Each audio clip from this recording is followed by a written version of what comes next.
What have I done with it? Beside the bed? Is it beside the bed? Oh, it's on the thing.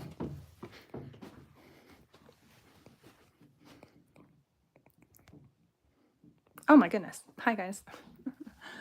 Sorry, I didn't realize it was live already. I was looking for my computer. Hello, hello. If you guys are hopping on here, tell me where you're watching from. Give this a big old hug. That is the thumbs up button when you join in. Give me a hug.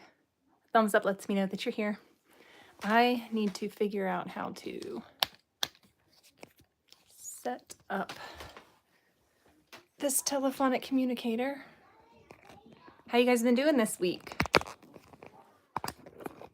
Okay. All right, there we go.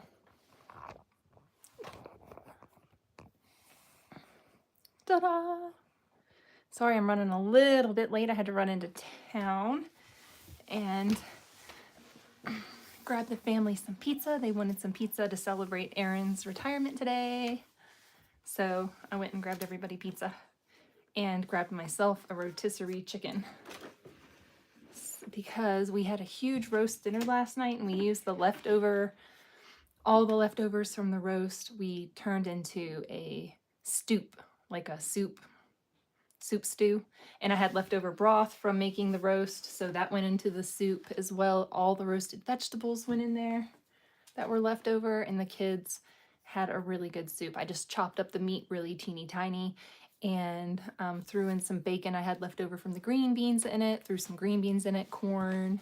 Anyways, I'll share it with you guys in a meal prep vlog, but it's a good way to use up all of your food, all of your leftovers, especially in the wintertime. If you make a Sunday roast, and this is something I started doing when we lived in the UK, Sunday roasts are big over there.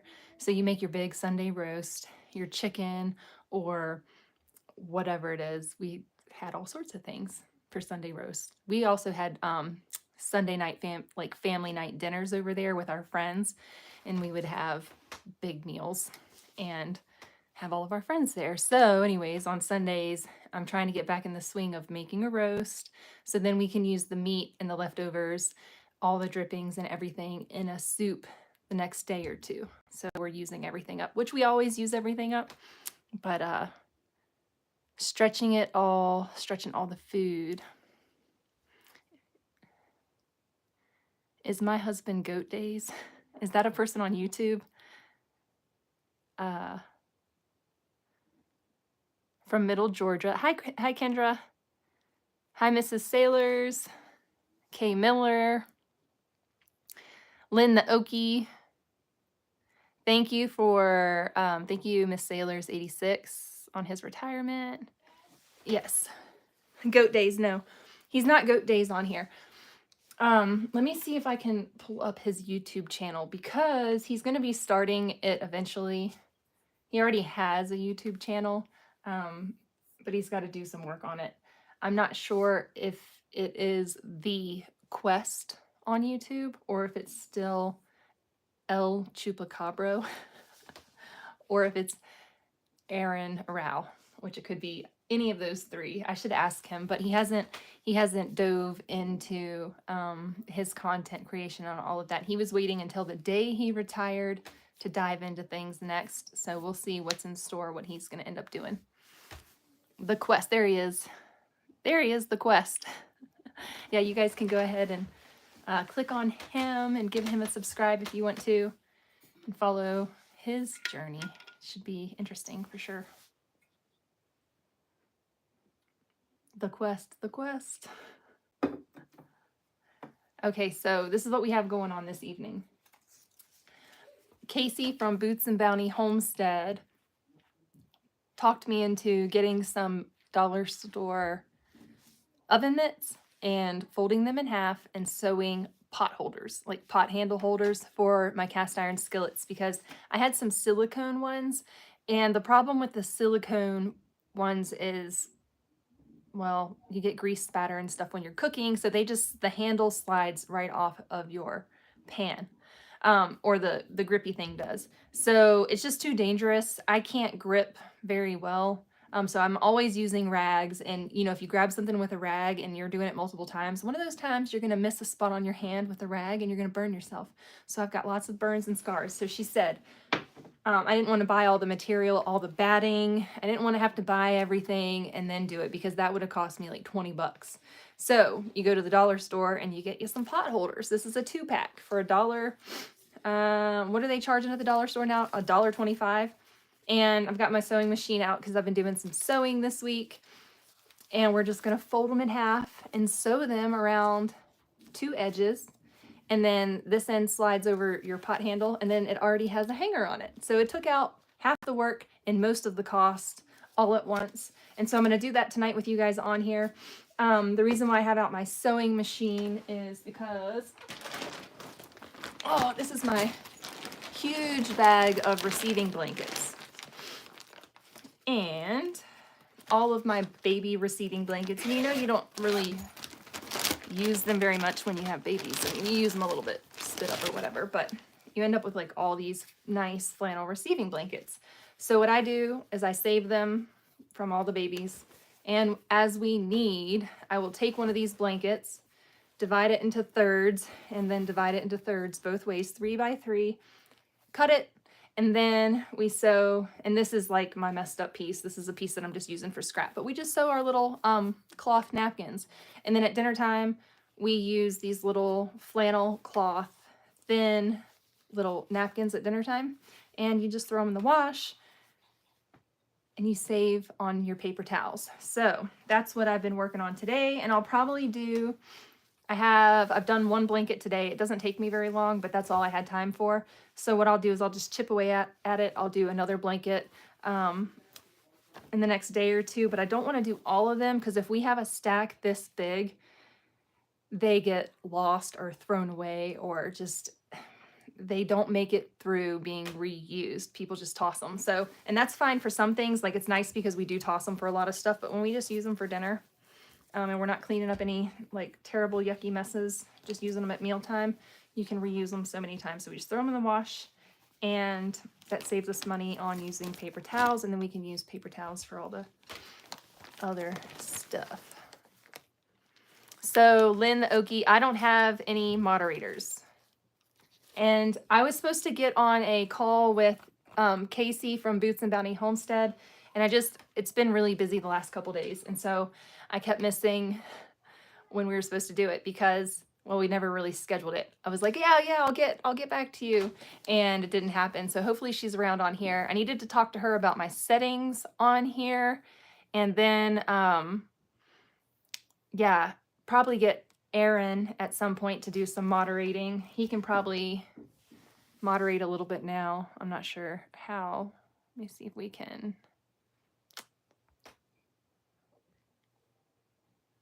Oh, I can start a poll. Now, I don't see any way to do moderator on there, but I could probably do it from my computer while this is live. I have a lot to learn about going live and YouTube and all that sort of stuff. Technology, this technological side of it, all the details. So I can choose moderators, and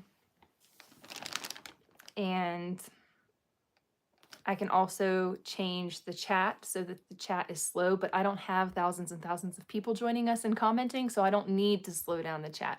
But we can also slow down the chat so that we can review every single comment before it gets posted, or at least put a couple of seconds in between comments before they're posted. So there's a few different settings and things I can change on here, but hopefully we don't end up with too many trolls. We just had maybe 4 last week, so it wasn't too bad last week. Hi, Sarah from A Homesteading Hustle. If you guys aren't already, go over there and give her a follow, a subscribe, because she's got lots of yummy recipes. Really good baked good recipes, gluten recipes. They're delicious. They look amazing.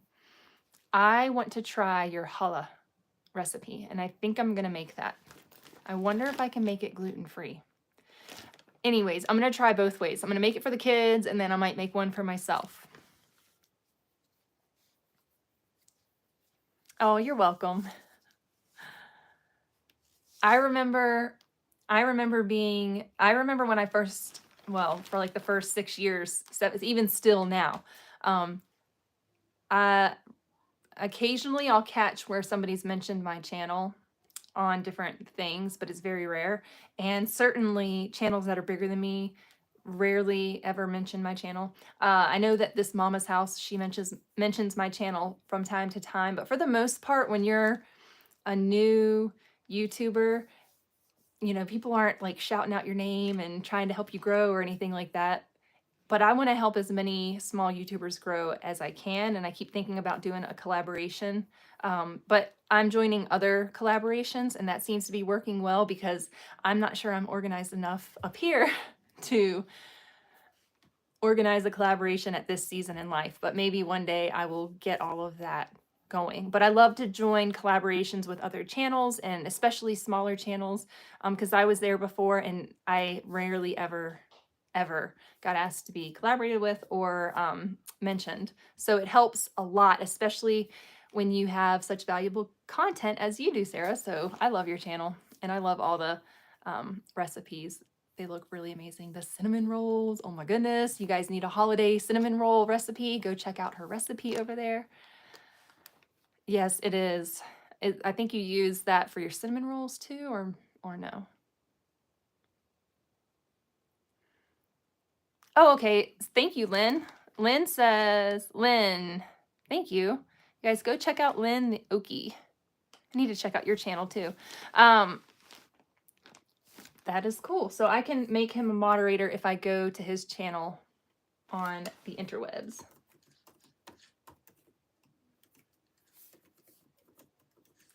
Let me see if I can do that, because I make a couple people moderators. Thankfully, the trolls don't show up until much later, and then I'll start reading the comments, and then I'll read the troll comments, and I'm like, oh, they're just trying to get me to say something crazy, and I'll catch it. But sometimes I don't catch it, and I'll just read through. Yeah, it is. It's hard to grow your channel unless you hit the algorithm just right. And I've been thinking about that a whole lot lately. I'm thinking about starting one, if not two other channels. Because this channel, I didn't know what I was doing when I started it. And it's been really hard to grow. And it's not niche down. It wasn't niche down until the last 2 years.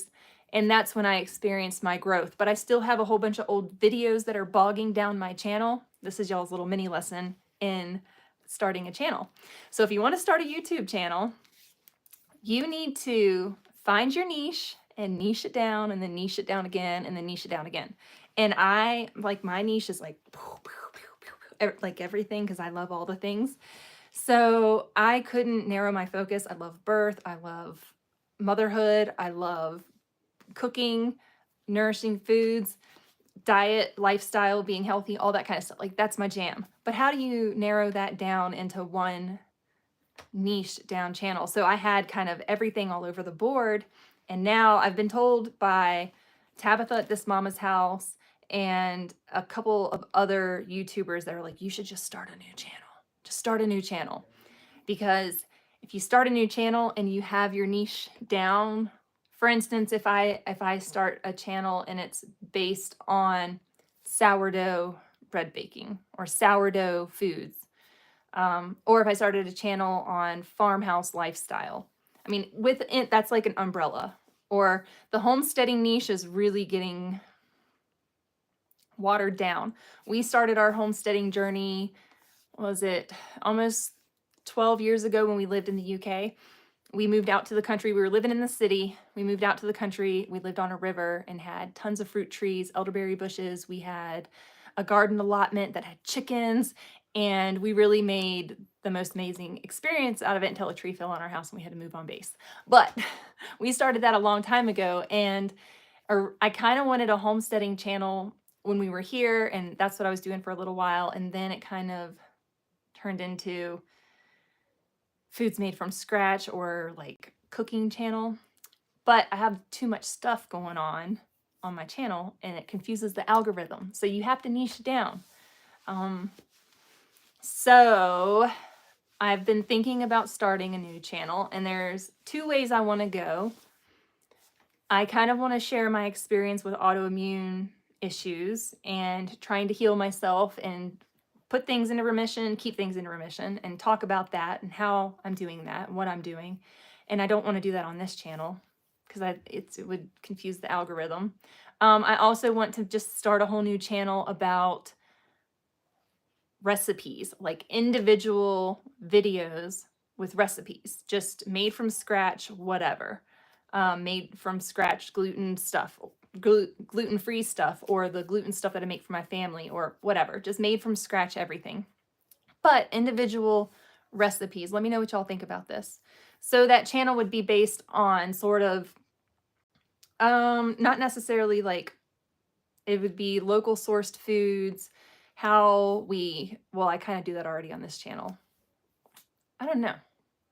I'm thinking I need to restart a new channel. So if you are a person who wants to start a YouTube channel, niche down, figure out, do your little idea board, and then narrow it down and narrow it down again a few times. Because having a channel about motherhood and then having a vlogging channel about like a family vlogging channel, and then having a channel about a homestead, and then having a channel about cooking from scratch, or having a well-stocked pantry or grocery hauls or whatever, it ends up kind of confusing the algorithm, I think. But let me know what your thoughts are, what your experience is, if you're already an established channel.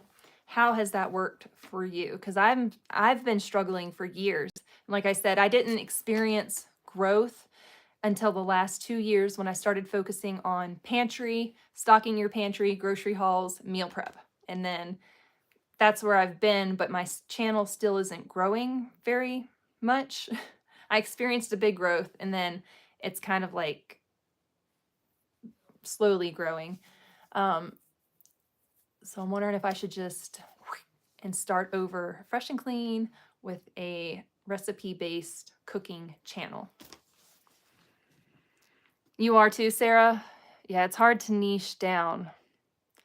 I thought, like, in the beginning, I wanted to do a whole channel on birth because I have a huge passion for birth and women and advocating for themselves and teaching them, or just like coaching how to be,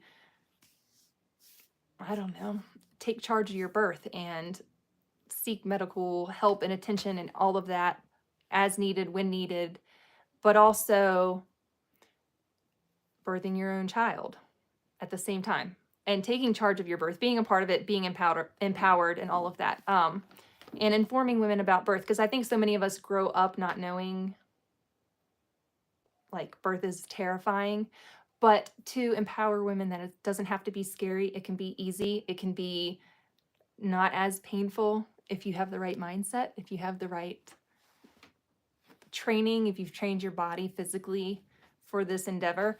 So I really wanted to do that on my channel. So I did a little bit of that. But like I said, it's confused the algorithm, and growth is slow. And when you want YouTube to be your job, and I want to explain that. So some people say it's not a job because it's not hard work. Well, it is. It takes me away from my family because I have to film, which is fine. I can film with my family around, but then you have to do all the other stuff, working with brands, editing, all of your video description stuff, all of your promotion, like everything. It takes you away. It takes your focus away from your family. It takes your time away from your family. So to me, it's a job, and I always wanted it to be a job because I wanted to be able to make an income while being able to be at home with my family. And I've been able to do that. So it is work and it is a job, but it's something that I love to do. Just like when I was doing a lot of doula work and I was working with a midwife, it was a job, but it was something I loved to do. So to me, it wasn't really work, but it took me away from my family. So for me, when I have to put my focus elsewhere and remove it from my family, or remove myself from the home, or remove my brain, like right now, remove myself from my family so I could focus on spending time with you all. And it's not hard work because I've been there, done that. I worked in construction. I worked in excavating heavy equipment, shoveling gravel, like tons and tons and tons and tons of gravel into wheelbarrows and pushing the wheelbarrow. Like I know what hard work is. I used to do that. This isn't hard work, but it's something that consumes my time to make it possible, to make it happen. So And anybody who has a YouTube channel and they say that they're working, give them some credit because they're working. It takes their attention away from something else that they could, might want to be spending more time with their family, but maybe they have a financial necessity to also provide. So that's the situation that I've been in. I've always been in to help our family make ends meet, to give us extra spending money. I've always desired to bring into the home whatever I can and also share with other people my lifestyle and how we do things as a family, when it comes to a lot of different things. So I'm rethinking all of it. Might scrap this whole channel and start new. Might keep this channel. I'm not sure. There's also some things I've been thinking about just removing from my channel for other reasons.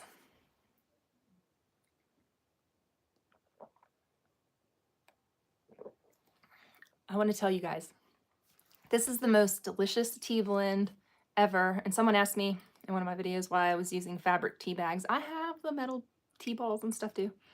I have a variety of tea things because I love tea. So the best tea blend ever is skullcap and rose hips. It is amazing. And I add a little bit of honey. It relaxes me, gives me some vitamin C. And the rose hips, I really like the way that they taste. So I think the skullcap tastes really nice alone. It has a really nice flavor for an herb, but the rose hips are really nice too. I really like those. Yes, it's a lot of work. It takes a lot of attention. Editing. I will edit my video. I'll go through my videos 4 to 5 times, and you're talking starting out at like 2.5 hours worth of footage, and then editing that 2.5 hours of footage down into anywhere from 10 to 45 minutes of footage. And then you have to edit through again. And then you have to add your music at some point and edit through again. And then I always end up missing stuff, and you guys tell me. You guys are awesome about telling me when I mess up. Because sometimes with the editing that I do, sometimes what happens is I will edit something somewhere in the video and it will mess up or mute all the music in a whole section. So it'll be a whole section where there's nothing but video. And sometimes I catch it, and sometimes I'll re-upload it and correct it. Sometimes I don't, and it's just after you watch yourself in a video for that long and you do your voiceovers and everything, you don't want to look at it or see it ever again. And so my videos go up on my channel, and I cannot tell you what is in any of my videos because I never go back to them once I upload them. I can go to the search bar and I will search something specific that I want to find, and it will bring up all the videos that has that particular thing in it. So you just go up to the search bar on my channel. If you want to look up sourdough recipes, if you want to look up bulk sourdough recipes, if you want to look up sourdough English muffins, if you want to look up herbs for pregnancy, if you want to look up just a variety of things, you can type that into the search bar and it will come up. So also working on trying to go back through videos and make sure that I have the right content in the description and in the tag and everything so that certain things can be found easier. Because that's another thing that I've done is I've just jam-packed every single video with 1 bajillion things. And I don't always put in chapters, and I don't always have the option to put in chapters because the program's a little glitchy on YouTube Studio sometimes. So it makes things hard to find on my channel. So I've been trying to be better about putting in the description exactly the timestamps and what is in the videos when I'm on the ball, and I'm not always on the ball. Tanya says, holistic healing would be nice. You've been doing a lot of searching for good holistic healing channels lately and trying not to be so dependent on pharmaceutical companies. True story. When we lived in England, when I first moved there, I didn't know anybody, had no friends, no family. I was newlywed, eventually got pregnant, had no one. So I reached out on some other spouse groups. I was like, hey, hi, my name's Katie. I'm a holistic minded person. I'm looking for other natural minded holistic mothers who maybe have the same values and thoughts that I do to start a group. So a friend who was moving from Germany to come and hang out with, or not hang out, but she was PCSing from Germany and coming to the UK. She and we never even met in person, but we started a holistic lifestyle and parenting group, and that's what it was called on Facebook, Holistic Lifestyle and Parenting UK or whatever, for mothers. It was basically for mothers only. And we started play dates and all of that sort of stuff. So it kind of started back then, 11 years-ish ago. And I wanted that for my channel on YouTube. And I tried, but it was like I never could get anywhere with that. So I'm thinking if I restart a channel and make it like, I don't know if it would be like a holistic health channel, or I'm not really sure even how I would go down that path, because I'm not the expert on that. I get a lot of guidance from knowledgeable functional medicine specialists and herbalists and acupuncturists and, you know, chiropractors. Like, I pull from a lot. I have information up here. I'm just not so sure that I would be the person to, what is it called? Imposter syndrome or whatever. Like, although that might be who I am, I don't think I am. Is that how it is? I don't give myself enough credit.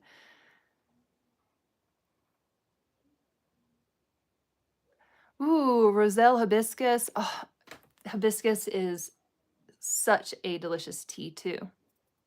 Yeah, that's very exciting. Hibiscus makes such a good tea.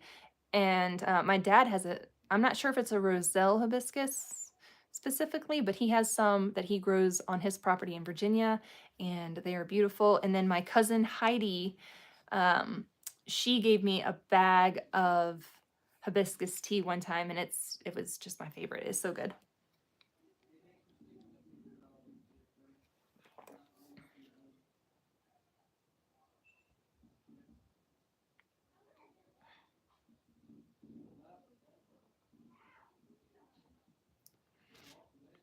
Oh, thank you, Diane. I am not sure if the previous comment is, see, this is why I need a moderator. Help. I logged into my computer and then I didn't get logged into my computer to put Aaron in charge. He's with the kids though, so he's kind of distracted. They keep him on his toes.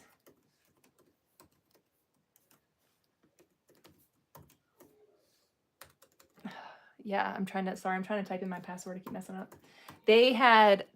Tonight was an off night. We didn't cook. They had pizza and ice cream tonight. So I went into town and picked up pizza. We already had some ice cream that Aaron had gotten for them a while back. And then we had, I got a rotisserie chicken, so I didn't have to cook when I came home.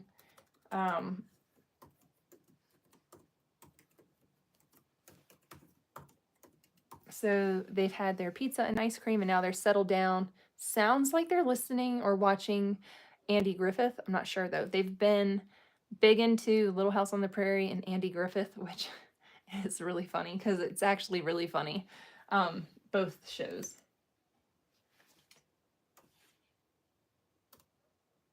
Come on.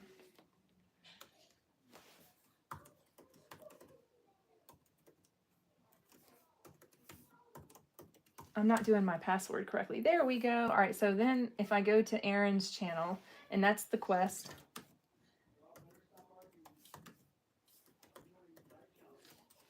The quest YouTube.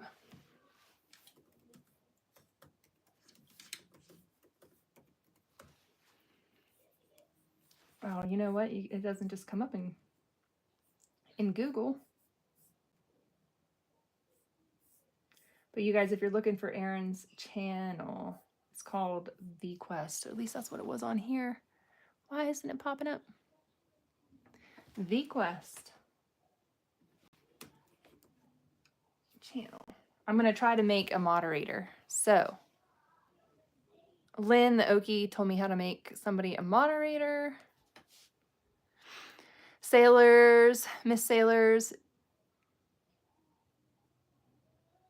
Oh, bad eczema around his eyes. That is rough. Ugh. And so much of the time, I notice when I eat not very good. My eczema gets really, really, really, really bad. But when I'm very, very, very strict, I don't have a lick of eczema. So it's crazy. And I don't know that that's the case for everybody. I know that there can be environmental factors, but for me, it was definitely, it's food related and environment. Like here in the wintertime, once the central air kicks on, our skin gets really dry.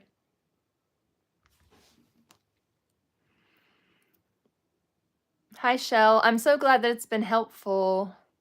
I know when you have to make a big shift with your diet, and it's really hard. It's so hard. And when I had to make a shift, and I was told for years, Katie, you need to quit gluten. And I just was like, yeah, I'm eating sourdough, so I'm okay.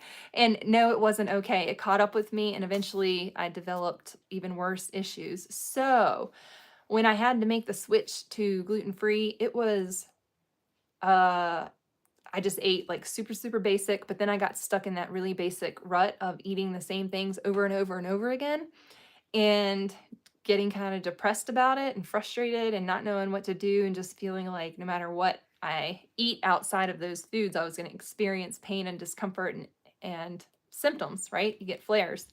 Um, so that was really hard. So I think it would help a lot of people who have to go on that journey to change their diet to experience relief, because that's what you have to do. I mean, if you want any amount of relief, the most relief you're going to get is from a diet change, from changing the way that you eat.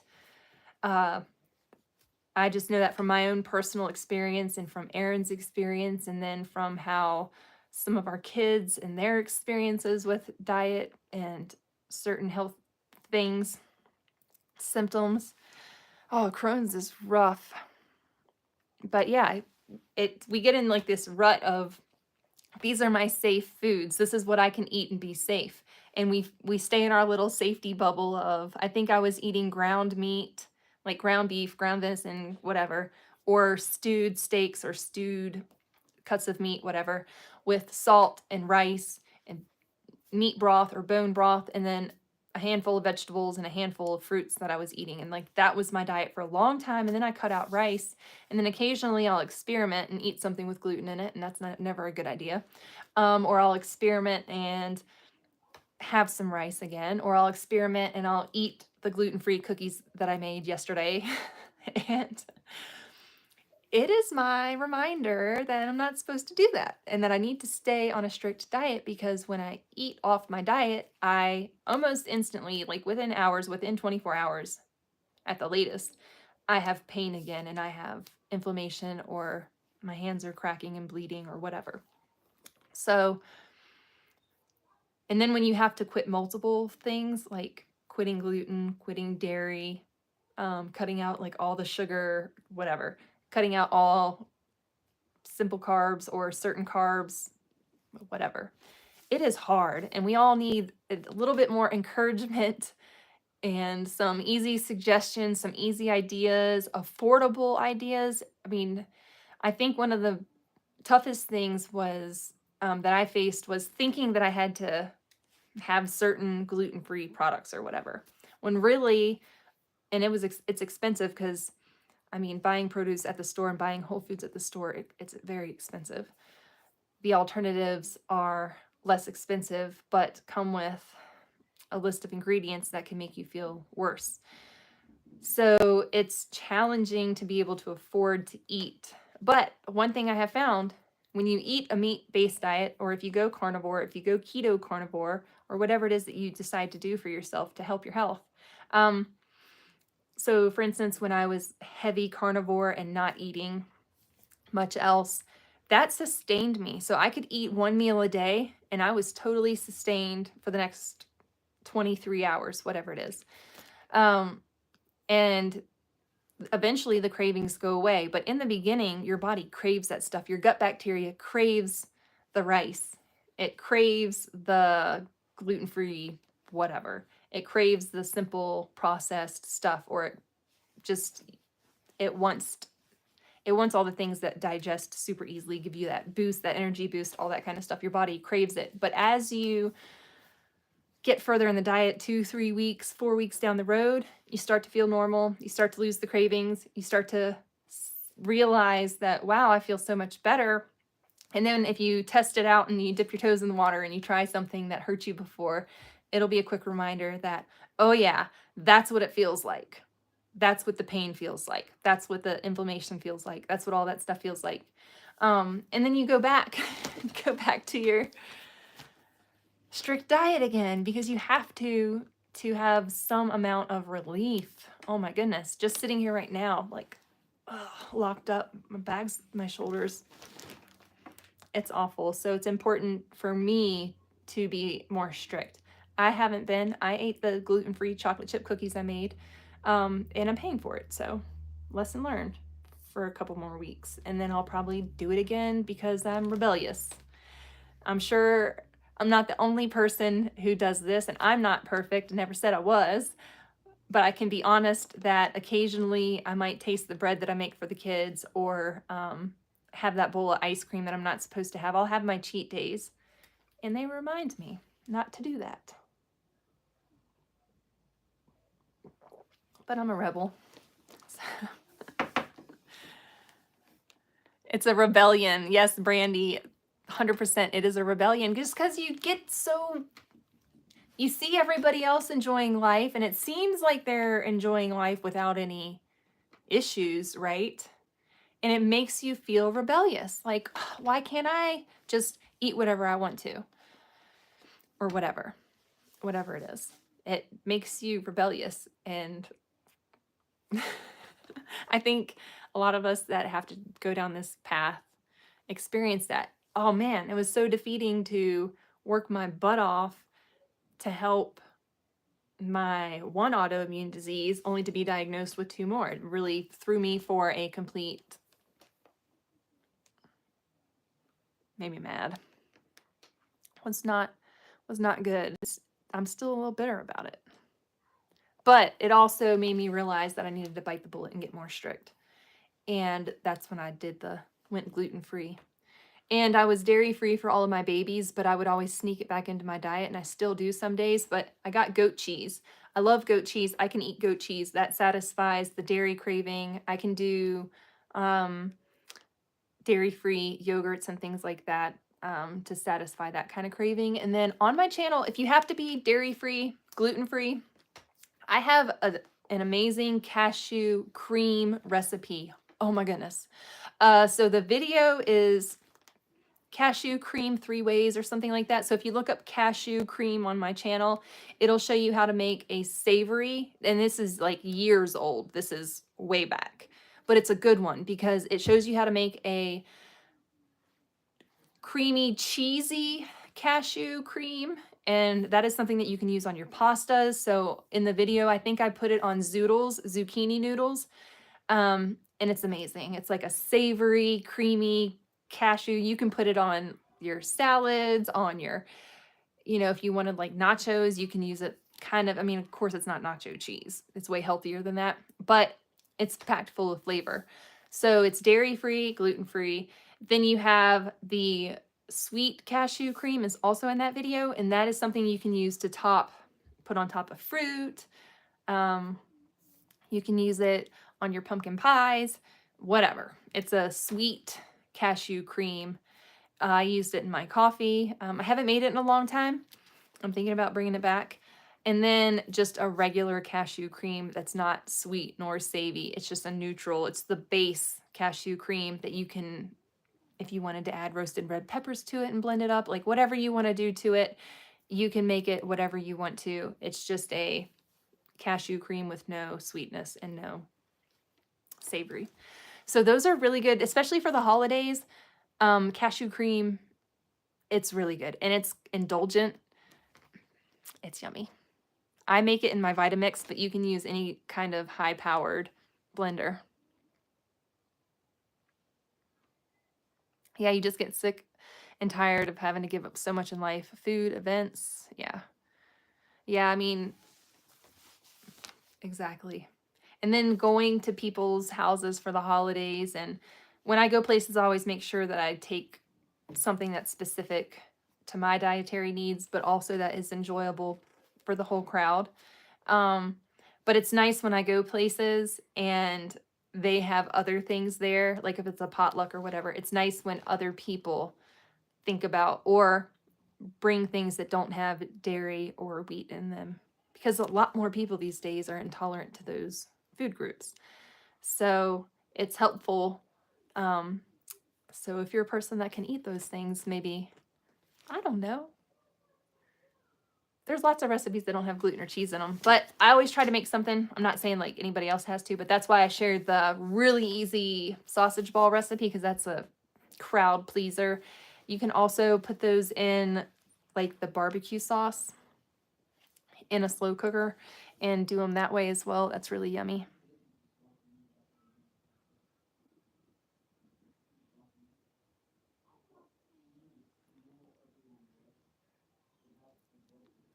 Oh, Skippy. Hi, Skippy. I missed a bunch of comments.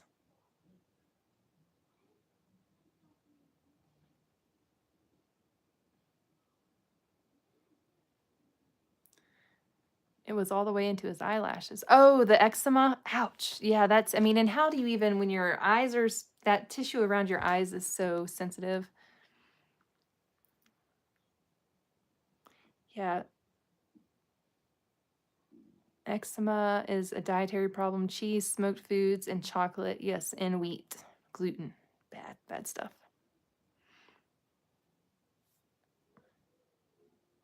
I'm glad it's helped, Shell Bagabell. Yeah, Skippy.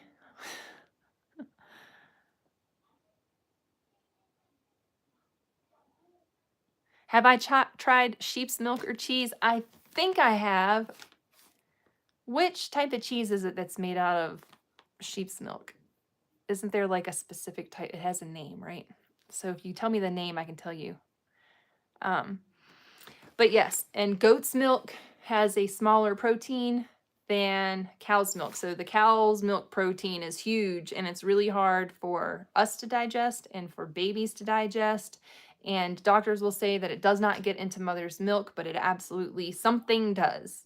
Something does. Because every time I consumed dairy with my 5 babies, they all vomited and all had horrendous colic reflux. But when I eliminated dairy, they didn't spit up at all. They didn't spit up at all, and they didn't have colic reflux anymore. So it would get into my milk somehow. But yeah, oh, it was miserable. Goat cheese. So goat's milk and goat cheese, all my babies were able to tolerate goat's milk, goat's cheese products in my diet, and they still didn't spit up. It was only when I had things that had cow's milk hidden, because I was really, really careful, but occasionally I wouldn't pay that much attention, and there would be like a potato chip brand that you wouldn't think, like Funyuns. Would you think that Funyuns has dairy in it? No, you wouldn't. It does. Funyuns, look at the ingredients. It says contains milk down at the bottom. So you really, if you're going to eat things that are in packages and you have to be dairy free, you really have to read the ingredients and look for the hidden ingredients, especially if you're a nursing mother who has to be dairy free for your baby. You got to pay attention to those ingredients, because it's hidden in everything, and it will make your baby miserable if they have a dairy intolerance. And I think, what is it, 80% of people have a dairy intolerance, but it's either not severe enough that they change anything, or it's like super, there's a spectrum, but that's what I read recently. 80% of people, I might be wrong, but I'm pretty sure it's 80% of people have a dairy intolerance. And look at all of us eating our cheddar. What I do is I bring an extra thermos full of hot water and I just keep topping off my tea. I have these, this little coaster, and you plug it into the wall and it heats up. And if you're drinking, normally I drink out of these because they keep my drinks warm, but I like to drink out of a mug because the mugs keep my hands warm, especially in wintertime. And it's nice to have the hot coaster that plugs in, because between sips I can set it down and it keeps my cup really, really, really warm. And so at night when I am in bed drinking my cup of tea, because I always drink tea in bed, I set it over on my coaster. That's where my coaster is. Keeps my cup warm, and then I'm able, because this room is the coldest room in the house.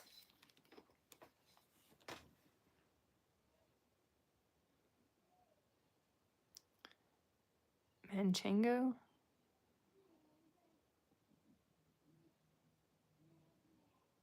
Oh, is it Manchango eczema? Is that what you're saying? 65%. Thanks, Aaron. Why am I saying 80? Moderator. Someone said I can log in, but I'm having a hard time. When I type up the Quest YouTube channel, Aaron, on Google, it's not bringing up your channel. And the Quest it does bring up has 500,000 subscribers. Oh, sheep cheese is Manchango. Y'all, I think he wants a job. I think his new job's going to be a moderator. All right, the Quest. I'll find ya. So, one of the ladies on here said that I can go to your YouTube channel, logged into my YouTube, and I can hit the 3 dots at the top and make you moderator. So, might have to do that next time.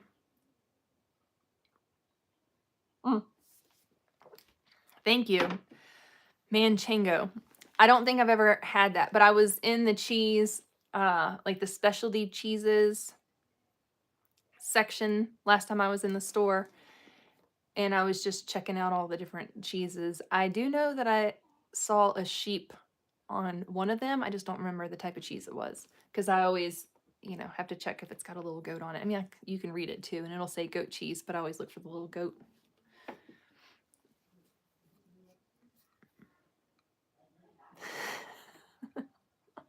Just call me Manchango.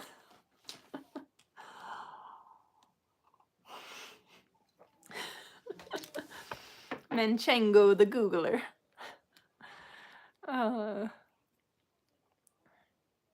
Okay, so we were going to talk about winter preparedness. We don't have a wood stove here. We have gas heat, so we have a gas stove. If the power goes out, we can just light our gas stove. But do you guys have water in your homes? Are you guys ready for winter? Do you have water if your power goes out, if your pump goes out? Do you have jugs of water? Do you have a way to stay warm? Do you have a generator if you need that? Usually when the power goes out, and it goes out a few times a year here, but it only goes out sometimes it goes out overnight. They try to schedule the power outages overnight, but in the winter when the trees fall from the ice and the snow, the power is usually out like 4 to 6 hours. And we just bundle up and try to stay warm. We haven't had the power be out much longer than that, so backup plan would be obviously to go find somewhere to stay that's warmer. But what do you guys do to get ready for the wintertime?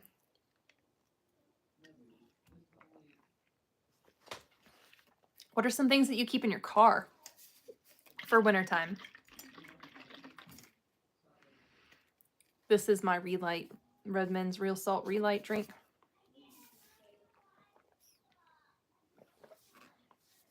Helps your body actually absorb water and use the water if you add a little bit of salt to it.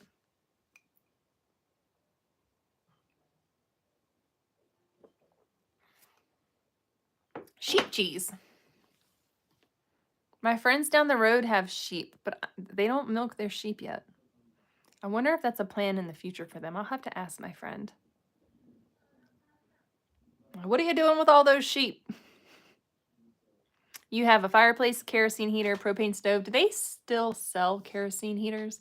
I was just talking to somebody about kerosene heaters the other day, because I just remember having kerosene heaters growing up, but I haven't seen or heard of them in many, many years.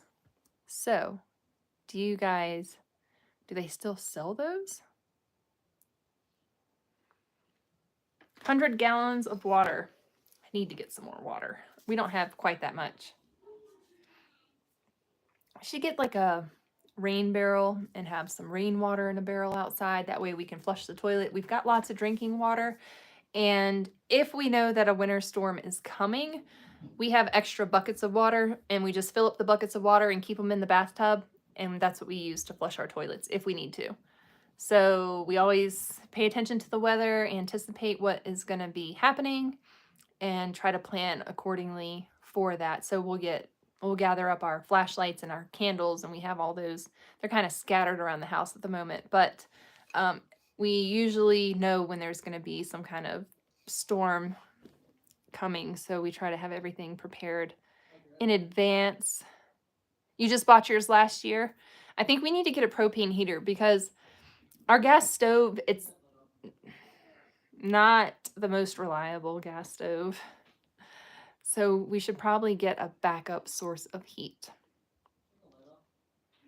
And I've thought quite a bit about switching it out for a wood stove. But this isn't a forever home for us, and it's just not something that we've tackled yet. So if we decide that we're going to stay here forever, then we'll probably do a whole bunch of stuff to include putting a wood stove somewhere in the main living area so that we can have wood heat. I grew up with wood heat. My brothers had to chop wood. They had to go out in the woods. We had property, and they would go out to the woods and chop wood every year. And if we didn't have a fire going, our pipes froze. And our pipes froze all the time growing up. That was a problem. That was something that happened a lot. We had lots of pipes burst, lots of pipes freeze. And I just remember waking up in the mornings and the house being really, really cold because we accidentally let the fire go out overnight. So very cozy, very, very nice. So I like having a fire. I wish we had one in this house, but maybe one day in a future home.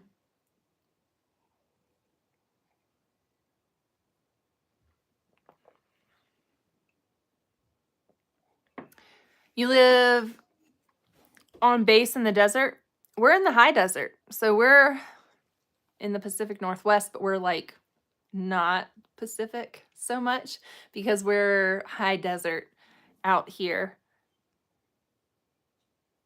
A water line broke on base. Blah, blah, blah, blah. I'm having a hard time reading. Oh, you're supposed to boil your water till the 15th? Yikes. That's something, that is a conversation. I bet we could just have a really long conversation about base housing someday on here and really outrage some people, couldn't we? Like, your tax dollars go to pay to put soldiers in moldy, toxic water. Yeah. Actually, it's not their tax dollars because you guys have to pay. We have to pay when you're in the military. You still have to pay to live on base. Like, you still pay a rent, basically.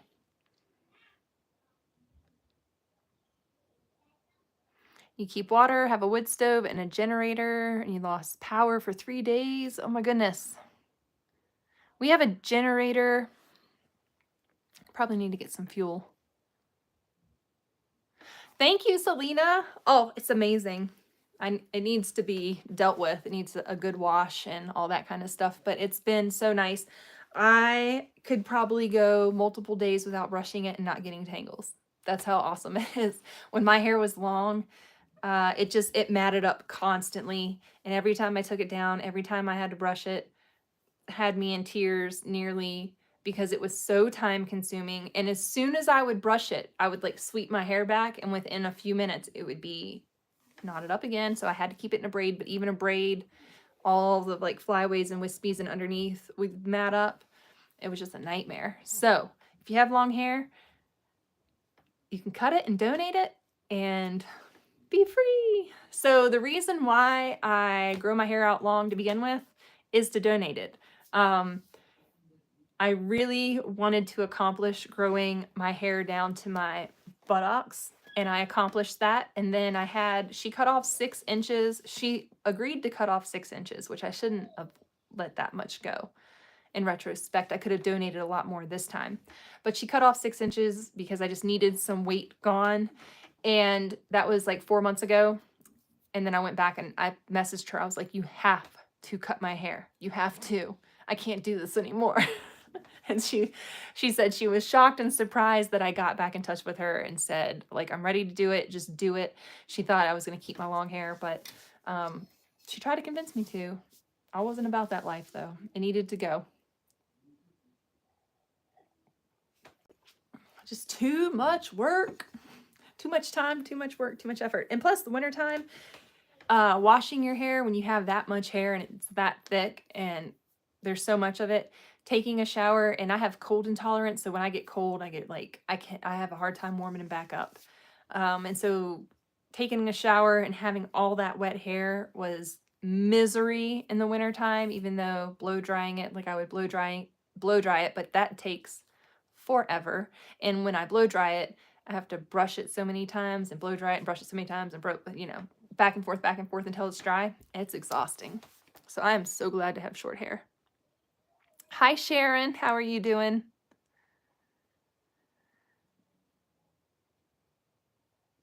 You live 15 minutes from Mexico and an hour away from Yuma. Yeah, we could talk about base housing all day, couldn't we?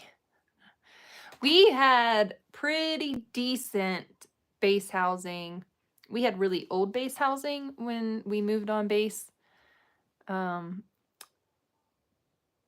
But we didn't have any major problems. It was actually a really nice, well-kept place, surprisingly, because there was a lot of places around us that had really, really bad mold and problems with mold, just because it's so damp in England all the time. The damp, and when you move from the US to England, like, we don't have much of a grasp on the damp unless you live on the coast of Oregon where it's pretty damp. But from where I lived, and it was only like rainy and wet in the summers and kind of rainy and wet in the winter, but it wasn't rainy and cool all the time. There was a lot of damp issues, and we just didn't know how to manage it. Or maybe I'm just making up excuses for the landlord in the house that we lived in, because we lived in a house by a river and it was covered in mold. We were living there, I think we lived there for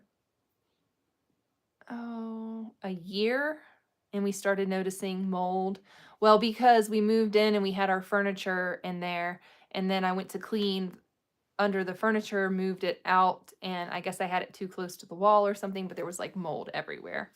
And then the landlords refused to take care of it. There was like issues, but then a tree fell through our house. So, blessing in disguise, it got us out of the mold situation in that house, because they were telling us, and maybe it was them gaslighting us.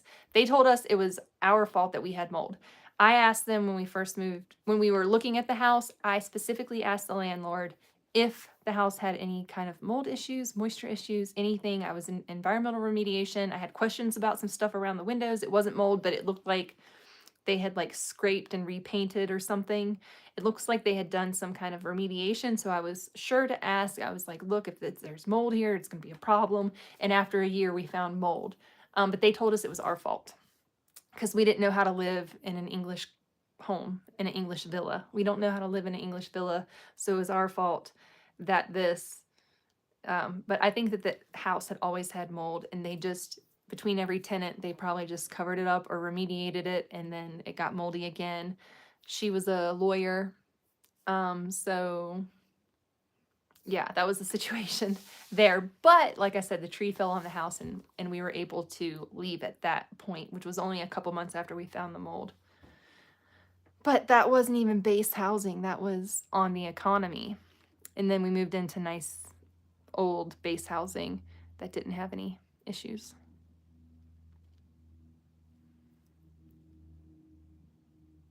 Oh, cool. The Blue Angels train there.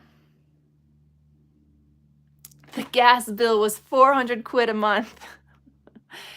That's Aaron reminding. Yeah, that was another thing. Apparently, we didn't know how to use the heat either. We were freezing cold in that house. Freezing cold. And you had to keep, I don't even know. What was the system in that house? It was insane. Yeah, 400 quid a month. And what does that convert to? What did that convert to? You guys, it's embarrassing how much we paid for heat. I don't know how we survived. I don't know how we afforded or survived that situation.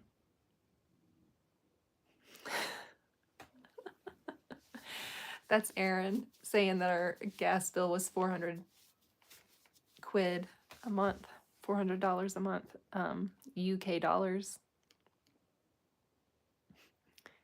It was inefficient gas and electric. It was a weird system. So I think, was it a boiler? It was a boiler system, but it was not efficient. And they tried multiple times to help us get the system efficient. And it was a gouger. It was a gouger. I don't know how we ever afforded that. You were stationed on Whidbey Island, and there was 3 different types, sections of base housing: new and pretty houses, renovated, rectangle, and old and moldy with aluminum windows. Yeah, that's kind of, ours on base were old, and I think we had, I don't think they were aluminum windows. They might have upgraded the windows. $700 for our heating bill a month to live in that little villa on the river. It was insane. It was crazy. Somehow, I don't know how we made it through, but we made it through that. And then I saw this cast iron bench flipping across the yard. And I was like, oh, look, the wind is really kicking up. There's a cast iron bench flipping across the yard. And next thing you know, a tree fell through the roof. I thought a jet was crashing, but it was crazy. You knew a Marine family that lived in the old moldy housing. Yeah, I kind of have mixed thoughts and feelings on mold. I worked in environmental remediation, and part of me wants to say that it's like an industry thing where they really blow it out of proportion, that it's bad, so that they can make money off of scaring wealthy mothers that live in large mansions and tell them that the little mold behind their toilet has made their whole household sick. And so we have to tear apart 5 rooms and remediate and wipe down the whole entire house. And like, I used to do that kind of work. And I kind of like, I get it. Mold is bad. Mold is really bad. But at the same time, I feel like quite possibly the company that I worked for may have taken advantage of certain people and their fear of mold and capitalized on it. I mean, I didn't stay at that job for very long, but I think I was there for nearly 2 years, maybe. I was a supervisor supervising work crews, and I did work too, so I had exposure to mold, lead, asbestos. But we did all of the proper garb and everything, respirators, HEPA filters, negative air machines, all that kind of stuff. So, but at the same time, I was kind of like, mold is bad, and it's really bad for some people.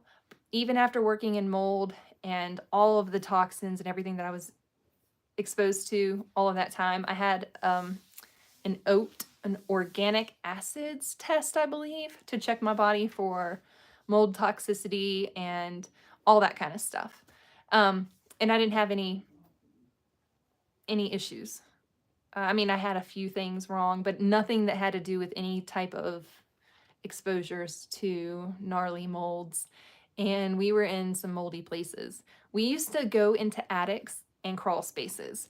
We would go into crawl spaces, lay on our backs, dragging HEPA vacuums, and we would HEPA sand every single surface underneath in a crawl space, all the joists, all the floorboards, all the everything, HEPA sand it, HEPA vacuum it out, and then we'd spray paint it with an encapsulating paint, and then we'd line the whole crawl space with plastic, and we would completely encapsulate the whole crawl space. Why? Because there was a spot of like some mold growing in the crawl space or whatever. And the theory was that it was somehow getting up into the house and making people sick, which there shouldn't be mold in houses. There should not be mold in houses. There's really crappy construction, and that can cause mold in houses, in homes, underneath the homes, and in attics. We would have to go in attics and crawl through all of the framing, the roof framing. We'd have to crawl through with our extension cords and our HEPA vacuum in full like hazmat gear sanding in the middle of summer and HEPA sanding and HEPA vacuuming out the whole attic, spray painting it with a paint sprayer strapped to us that's really heavy with a really long hose, whatever. It was insane. It was crazy. It was really hard work. But I don't have any, I mean, maybe it affected me. Maybe that contributed to some of the autoimmune issues that I have. The paints, because the paints had, the cleaning solutions we used had microban in them, so that might have affected my gut. Being exposed to all of that harsh chemicals and harsh cleaners that cleaned all the stuff probably maybe affected my gut, and maybe that's why I'm having gut issues down the road, because of breathing in all that microban and probably just getting into my system. Nasty stuff. You were saved. Yep, we were saved by the willow. Yeah, Miss Sailors, it was some crazy wind. It was crazy. My dad was visiting us from Virginia when this happened. And Aaron had you just gone back to work that day? Because I had a 2-month-old when it happened. He may have just gone back to work that day. And I called him at 10 o'clock in the morning or whatever it was. Like, he had to come back home. And while my dad was visiting, we had to live in a hotel on base for a couple of months while they sorted us a place to live. We had to be on like a housing list.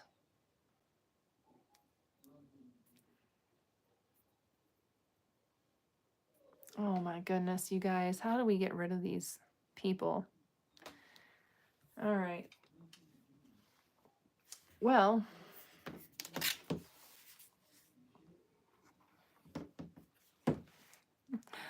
see if we can work on this. We're gonna see if we can get a moderator. Hey, Casey. Casey, I want to make you a moderator too if you want to be a moderator. You've been sewing. Oh, Casey, you missed it because I already talked about you earlier. Your ears must have been burning because look what I did. I went to the dollar store. I've got my sewing machine. I don't know if you're still on here, Casey, but I've got my sewing machine back there. And I went to the dollar store and I got these, and I'm going to do what you told me to do. And that's what we're going to do. I'm not sure why I can't find Aaron's YouTube channel, because I see him commenting up here, but for whatever reason.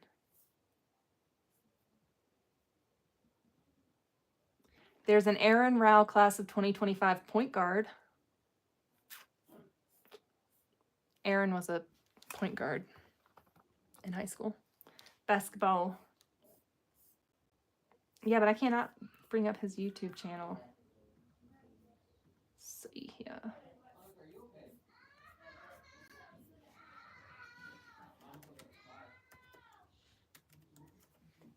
Yeah, I don't know.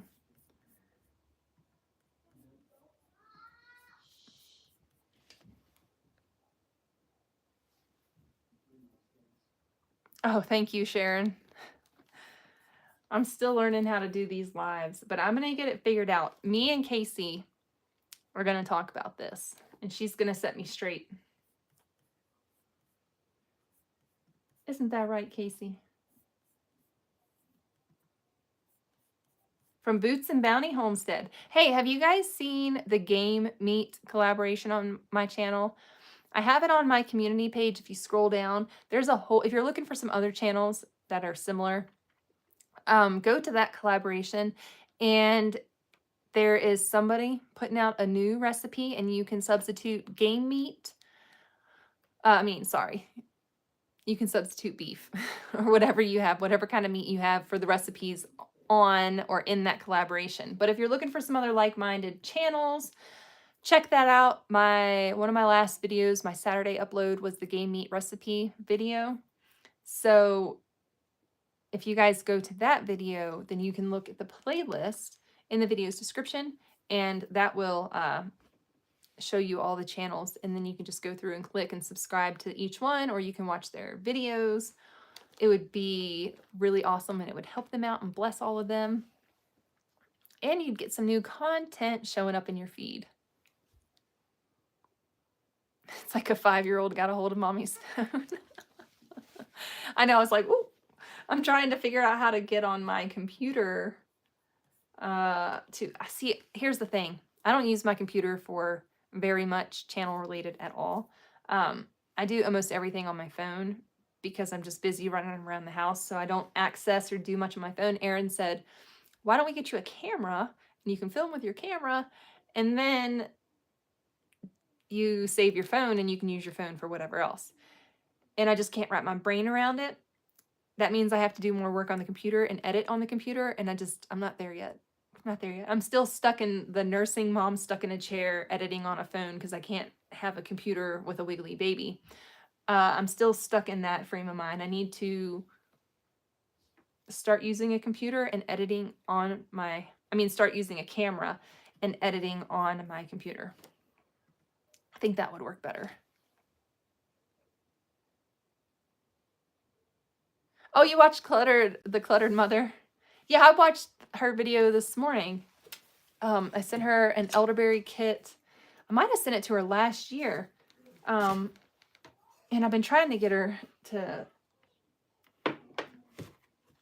get into more natural remedies and things like that for her family as well. So sent her an elderberry kit. I don't remember when it was, last year sometime, I think, but she finally found it. She misplaced it, found it, and was able to make it because they've all been sick.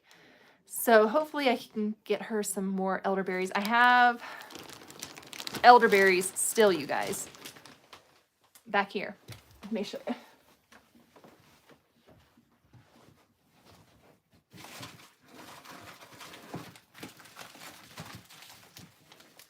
Oh. I have a bunch. Oh, I've got a hair clip on my jacket. I've got a bunch. This is just the ones that I have packaged up now, but if you all are in the market for elderberries, I freeze dry elderberries, and they can last for many, many, many years in Mylar bags. But I just do 1 ounce, 2 ounce, and 3 ounce, up to 4 ounce packages to ship.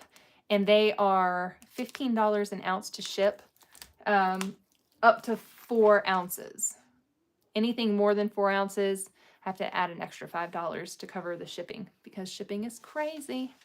But if you are interested in elderberries, you can always email me, rousrising@gmail.com, and we can arrange to get you some elderberries. I go out and I pick them, and they are wild foraged elderberries, and I bring them home and I process them, freeze dry them so that they last forever. And that makes the best tasting syrup. When you dehydrate elderberries, it makes them taste burnt. And then when you go to make the syrup is a brownish color and it has like a bitter flavor to it. But when you freeze dry the elderberries, you can add water to them and they will rehydrate and they will be just like the day you pick them, essentially. So the flavor is a lot better. You get a beautiful purple color with freeze-dried elderberries and elderberry syrup. The flavor is a lot fresher and a lot better. Whereas in most elderberries that you can buy on the internet, they will probably start being more available freeze-dried. But right now, it's mostly dehydrated elderberries, which has like the burnt brown taste. But if you want freeze-dried, just email me. In any of my videos descriptions is my email address. If you didn't catch it just now, rousrising@gmail.com. And it's $15 an ounce shipped. Free shipping. Or that includes shipping. Yeah.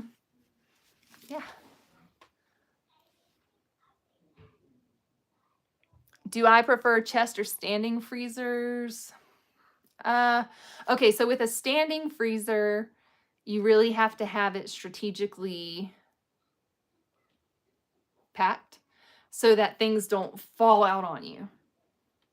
Chest freezers are hard on the back and you have to like lift things. I have different bins and the chest freezers take up a lot of space. If I were going, see, that's a tough one. Which would I prefer? Well, I have 2 chest freezers only because One a friend sold to me for $75 when she was moving, and it's really old, and I'm surprised the thing is even still working. Then I have another one that we bought a couple years ago during the pandemic, and it was the only one that was available that we could get immediately because we had to put elk in it. We had elk meat. Or I'm not sure if we had elk meat or we knew we were going to have elk meat. I'm not sure exactly what the situation was, but we had to have a freezer that year. And the only one that was available was a chest freezer. I like the idea of the stand-up ones because I feel like they take up less room. Like they just make more sense. They're not taking up as much floor space. But that works well if your meat and everything is nice and packed flat so that things aren't sliding off of things and falling out, or if you have it in bins. So I like the idea of a stand-up one, but I have chest freezers. Cheryl uses an upright freezer. It's easier to organize. Yeah, see, that's the benefit. Do you find like you can probably stack things well enough in there that they're not flying out on you, right? Yeah, the chest freezer, it's a little bit challenging. I broke one of the rungs in our new chest freezer by putting too much weight in one of the baskets, I think, and one of the things that the basket slides on broke. Not completely, just one end of it kind of came off the hinge or came off the wall. So that's kind of a problem. And it is kind of tricky unless you have those. So if you get one that's a chest freezer, get one that has baskets that can slide out of the way, and you'll have 2 layers of baskets, and then you'll have the bottom that you can set stuff on underneath the second set of baskets. So that's what I have. It also just depends on where your space is, where you have, do you have room for a chest one or do you have room for an upright one? I wish if we were going to buy one a couple years ago and they were available, I would have gotten a stand-up one.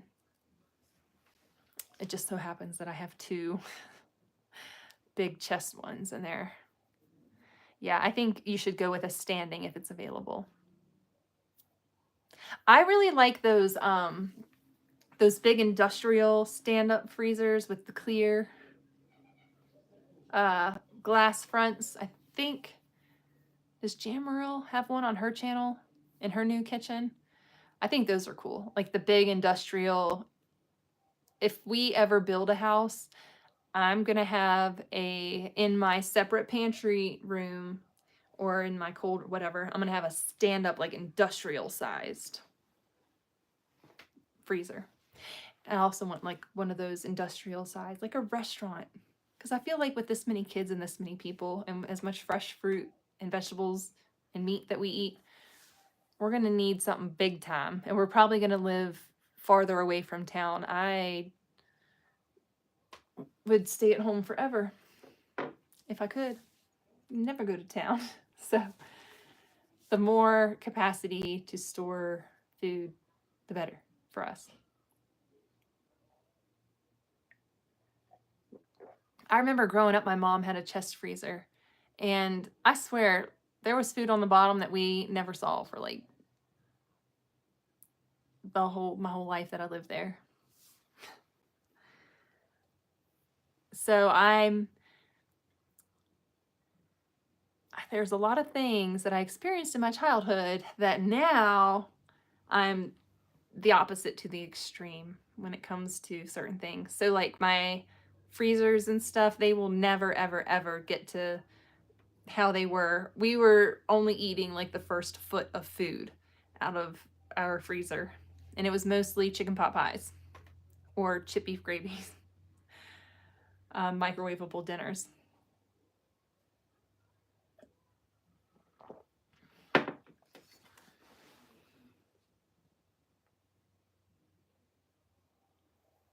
Oh, cumin can take the game taste out of your meat? I don't recommend anything because I love the taste of game meat. So in the beginning, when we first started eating a game meat heavy diet see, this is the crazy part. We got so used to eating game meat for about 4 or so years exclusively where we didn't have beef from the grocery store. We would only have beef if we went to a restaurant. And beef was weird tasting to us. Like when we didn't have game meat for the last year, or very much like we were stretching it out so we could have some because we love it so much.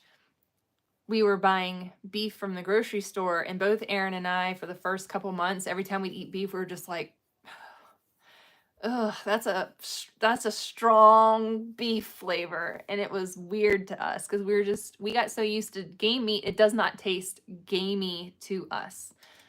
When we first moved here, I would, for venison or for ground venison or whatever, I just heavily like taco seasoning. Taco seasoning, because it has cumin in it, really helped all the ground meat. So I would taco season it. I would make sloppy joes with it. Things like that, until we got used to the flavor, and now we can eat it just salted, and we don't soak it in vinegar water or anything. But in the beginning, I would soak the cuts of meat, like the bigger cuts of meat, in a little bit of buttermilk or vinegar water for a day or two. You can do it with milk and vinegar if you want to. A lot of people soak it in buttermilk because I've always been dairy, not always, but because I'm primarily dairy free, I do the little bit of apple cider vinegar and water and just let it sit in the refrigerator for a few days, and that cuts the game out. But we don't do that anymore. We just got used to the flavor and we enjoy it and we prefer it now. So to get over that hump and tell your taste buds, because what does it take? 7 to 10 times of eating and being exposed to a flavor before your mind accepts it as delicious. So if there's something you don't like I did not like squash growing up, but I exposed myself and made myself eat it so many times that eventually now I do like squash. Yellow squash. I don't like it a whole lot, but it's tolerable to my taste buds now. Whereas when I was a child, it would make me gag and it was horrible. But yeah, game meat, just keep eating it and you'll like it eventually. It's so good. And we prefer it. I think it depends on when you get your game also, and if it's male or female, and what time of year you get it, and what it's been eating, and all of that, how much testosterone is coursing through its body. If it's in the rut, are you going to have a rutted up deer? Because that's going to affect the flavor of it. Are you going to have, you know, there's so many different. Oh, thank you. Shell Bag Bell became a member. Thank you so much for joining the Rouse Rising membership side. I share individual recipes and some other things over there, but if I don't start another channel, I plan on doing kitchen basics, so more educational content on my members only side, where we're going to go over all the basic nourishing recipes and things of that nature. So if you're not already a member, you probably want to join up, because there's videos over there that I don't have for my public community. So it's a little bit more intimate over there. I share some things over there that I don't share over here. There's also access to previous lives where I talk about a lot of controversial things that are available for the members as well. So things I don't talk about here, talk about over there. So if you want to be a member, it'd be cool to join. So thank you. You had the job of going in there with a spatula and chip away the frost buildup. I know, I'm to that point now with my chest freezer. Do I take everything out and try to defrost it? I'm afraid I did try to, like, this is really bad. I took a hammer to it. That's not how it broke. But I went out there and I was trying to chip some of the ice with a hammer by like just busting it off of there. It wasn't really working that great. So I need to, an ice pick? I don't know. I don't want to damage it. That's the thing. But I'm going to need to come up with a better way, because the hammer wasn't doing it. Might just have to thaw it all out.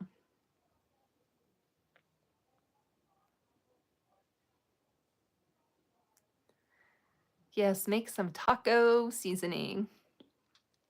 Bye, Sarah. Thanks for hanging out.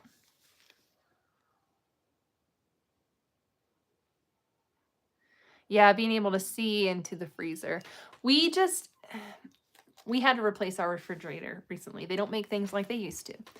And we shopped around and we ended up getting one from Costco, and because it was economical. It was a good price. But it's the kind you can knock on the door and it lights up and you can see what's inside your fridge. It's just like tinted, but when you knock on it, it lights up and shows you what's inside of it. And I was wiping down the refrigerator yesterday, and I was thinking, I haven't knocked on it, and the only people that knocked on it were the kids when we first got the refrigerator.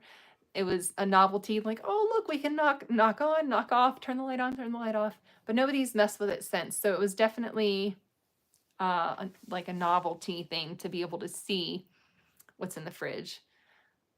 Maybe it'll come in handy one day, but a lot of stuff we keep in the fridge are things, it's not things that like you can just open up the fridge and take out and start eating, like produce, yes, but most things that are in there either accompany a meal or have to be prepared one way or the other. It's not really a look in there and see what 50 drinks are in there. We don't have a bunch of bottled drinks or individual servings of whatever.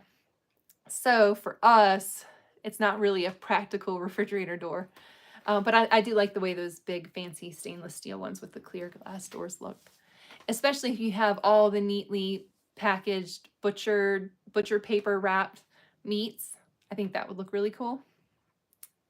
So yeah, I think it would just look nice and neat with all your chickens stacked in there, your little chickens. It would be cool. Yeah, Jamroll has a big industrial refrigerator in her kitchen. You know, I really like her kitchen.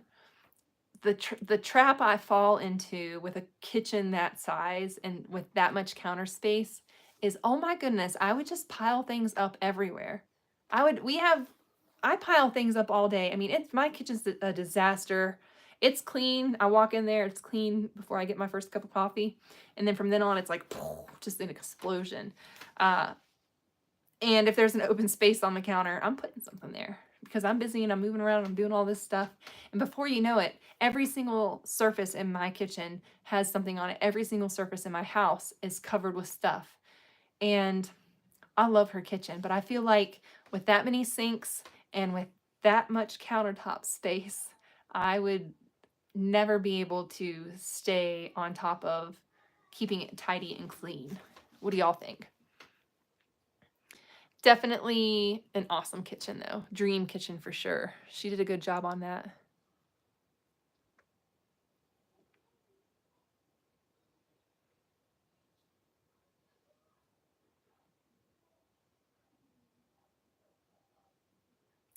The foot detox. Oh, no, I didn't actually do the foot detox yet. I got in touch with the place, and it's actually the naturopath where some of my kids, it's my kid's naturopath doctor.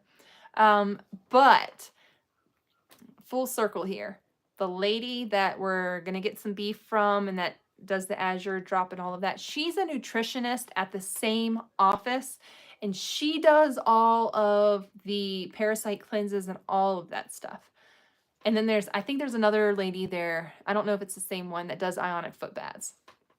So Aaron actually needs to do some kind of parasite cleanse because when he was in the Middle East, he had some kind of gnarly parasite. And not to say that he still has it or anything, but you never know. It would be good for him to do a parasite cleanse, whatever type of cleanse they have there. I'm doing a gut reset, and I'm on like a bajillion supplements. I'm working with a women's health functional nurse practitioner or functional medicine specialist person. She was also my midwife. So we're working together and trying to heal my gut. And it's doing pretty good. Like everything's okay right now. Got some other things going on that we're going to get checked out, but haven't done the foot detox. That I was told that the water from the ionic bath, that they put that underneath of a microscope and that they can see little parasites, like little microscopic parasites that get pulled out of your feet. So that's crazy. Don't know. I'm not saying whatever. Take it with a grain of salt. That's just, they take a dropper of the foot water and put it on a slide, and there's nasties in it. So that's what the naturopath was telling me. She said that she slides everybody's foot water, and some gnarly stuff comes out of people's feet, and different stuff comes out of different people's feet. So there's lots of different parasite cleanses that you can do at home. There's black walnut hull. That is a really good black walnut hull. I think you can use it. You can also use it for trying to treat COVID and things like that, because it kills those types of yuckies. So there's a bunch of different things you can do. You can also, well, I'm not going to go into detail because then it sounds like medical advice, and I'm not here to give medical advice. But there's lots of ways that you can do cleanses, and I'm sure there's a percentage out there. I was wrong with my earlier one when I said 80. It was 65. But there's a lot of people that have exposure to various parasites, and there's yuck stuff in sushi and in fish, and I think we all have parasites. Did you know, like, when you sleep at night, or actually all the time, we have little microscopic bugs and mites all over our faces, and when you don't wash your face and you don't wash the crust and stuff out of your eyes, there's like gajillions of mites and things eating the dead skin. Oh, it's so gross. Oh, the things that we learn. But it's all like normal. So you don't need to be afraid. But wash your face.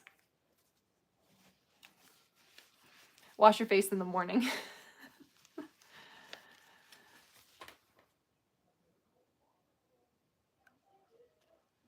Whenever you look at your kitchen, your brain asks, is there enough room for canning? Is this set up in a way that makes canning easy? I like that. Ooh, a heat gun and a blow dryer. That's a really good idea. I think I do have a heat gun. Maybe I don't. I might have gotten rid of it. Might have given it away. I used to have a heat gun, or maybe it was an iron. I used to wax my snowboard. So I have things like that stashed away in a Tupperware container.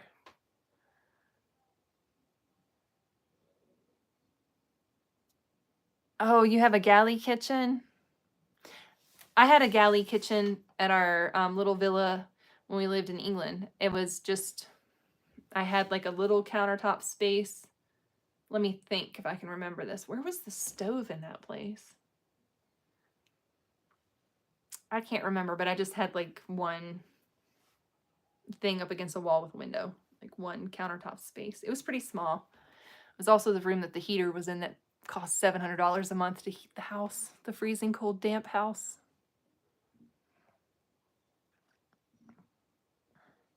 That was one thing that when we looked at this house, that sold me on the house. Well, there was deer in the backyard that were grazing on the very, very green grass, and not very many houses in this neighborhood have green grass because you have to have irrigation or water your grass every day. This house already had irrigation. And then the kitchen. And the blue carpet in this house is ugly. We still haven't done anything with it, but that's okay. The kitchen, though, those windows sold me, because I always want a sink with a kitchen window. And in the last, like, we've looked at houses all over the country for the last couple years because we're just trying to narrow down if we move, where we're going to move, all that. So it's fun to look at houses, right? It's fun to go, oh, if we moved here, what kind of housing is available there? So we spend a lot of time doing that. And I'm always like, it is a deal breaker if there's not a window or a view from the kitchen, especially the kitchen sink. If the whole kitchen is like in the middle of the house and it's just all walls, and maybe you have like an open space to the dining room and then the outside, I can't really do that. I can't even really do that because the kitchen sink is on a wall that doesn't have a window, and I can't do that. It is so bizarre to me. My mother's house, growing up, my mom and dad, like the house that they built, her kitchen sink was on an island. So it had a bar in front of it, and the bar on the other side of the bar, it was an eat-in kitchen. So we had like a kitchen table, the stove, countertop, dishwasher. Then on this side was the kitchen sink and the bar in the dining room. But it was cool because she had a huge picture window across the dining room that she could look out, but it was the bar, so she could still like converse with the whole family. It was open, it was all open. So it was nice. She didn't have a kitchen sink window view, but she still had other windows and it was nice and open and airy. But when I look in Florida, for example, for some reason, some of the southeastern states, a lot of them, especially in subdivisions, so many of them have kitchens that do not have windows. And I can't live that like that. So this house, that was what sold me, the view from the kitchen windows.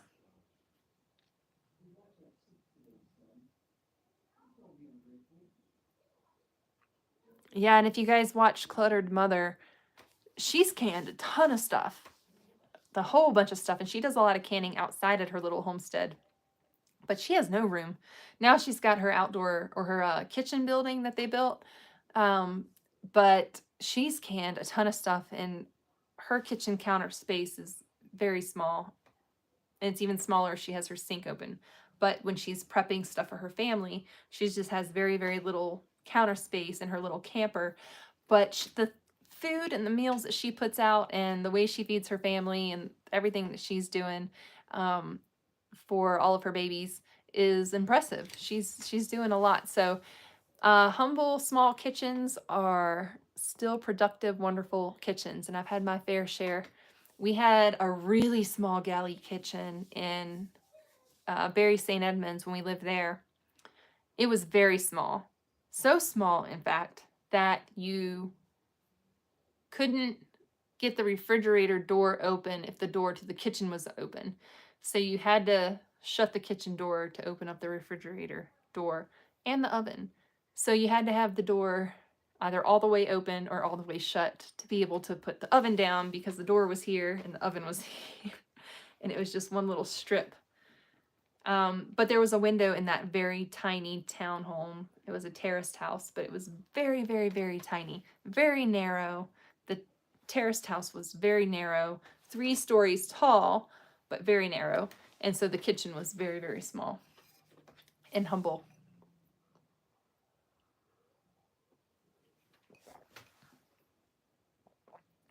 I mean, I'm sure if push came to shove, I would be totally fine in whatever home I'm blessed to have. But if I have a choice, I don't want to sound whatever whatever about it, but if I have a choice, especially after living in this home, when I go to look at other homes, it is really hard. Like, I might love everything else about the home, but and I know you can change things, but I don't want to move into a house and then renovate it. That's not my next goal. I don't want to have, I don't think I want to have to do anything. We either want to build brand new or buy a house that we like that's move-in ready. I don't think that we want to renovate or do anything like that. We might do some of that here before we sell next spring, summer. I don't know. We'll just have to see what the future holds. But yes, definitely, if I have a choice, I'm going to try to have a kitchen with some windows in it. I like that.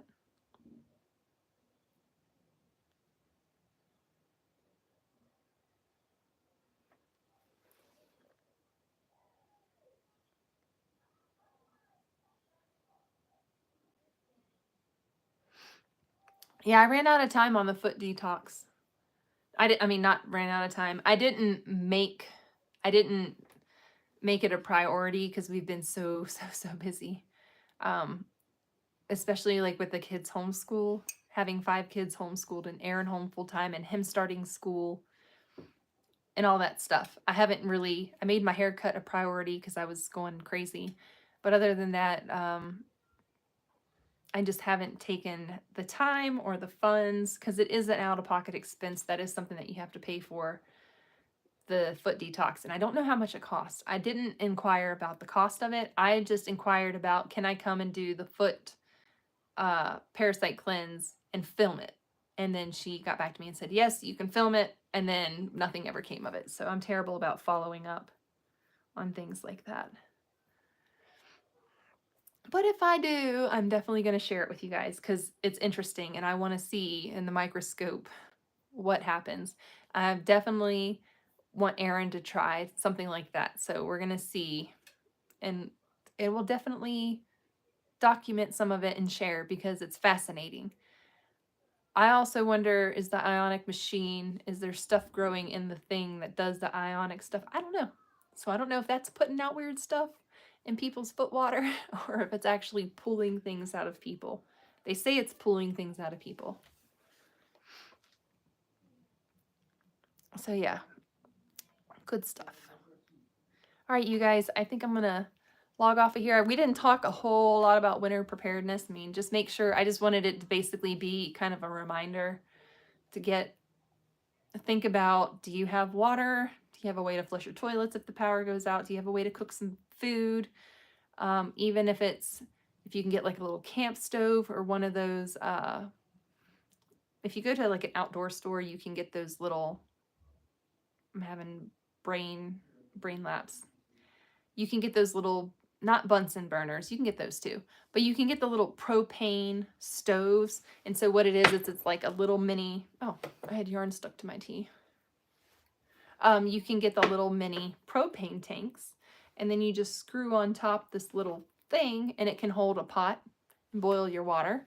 So having something like that, or a little propane stove or whatever that you can set up in your garage and cook yourself a meal or heat up some water for some tea or whatever, and just being able to have an alternative source of heat. So water, heat, important for survival and for staying warm when that power goes out for a couple of days. A friend's house you can go to that maybe has wood heat or an alternative heat source if you don't have an alternative heat source. So I'm going to have to talk to Aaron, see if we need to figure out to get a kerosene heater or something like that to have just backup. I don't foresee us losing. I better not jinx myself. Just going to stop right there. Watching from NAFL Centro. Oh, that was you, Miss Sailor. I'm all the way back up at the top of the comments. Pocket rocket propane stoves. That's what they are. Thank you. Yes, you can use your cast iron on your outdoor grills. Here's the thing. We have our Traeger grills. Both of our things plug into electricity, so that's not going to work for us. We need to get like a little charcoal grill or something like that. Yeah, it's perfect. Yeah, you can cook your eggs on it. Box mac and cheese. Yeah, quick and easy stuff. We're stocked with food and easy food and freeze-dried food.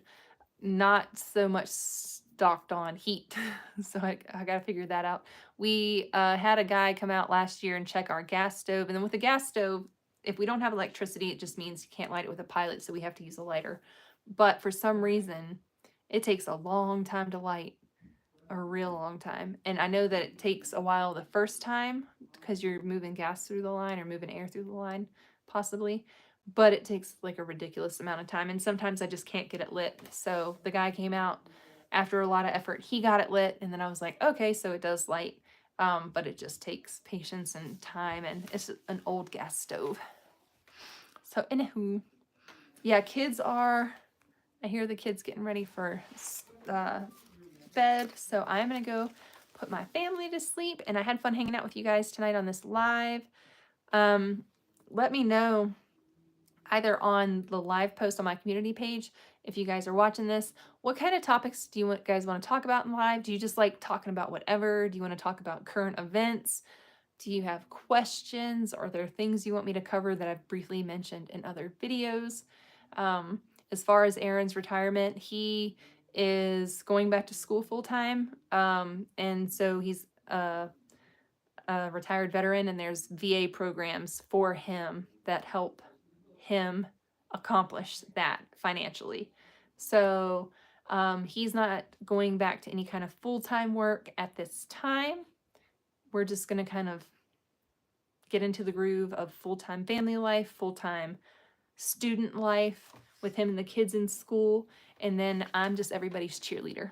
I'm just the support person, cooking them and feeding them food and all that kind of stuff. So yeah, let me know what you think about the new channel. what kind of niche, how should I niche it down from here. Like I said, I think we're gonna, oh, okay. Probably just do like a from scratch cooking channel. Probably just do that.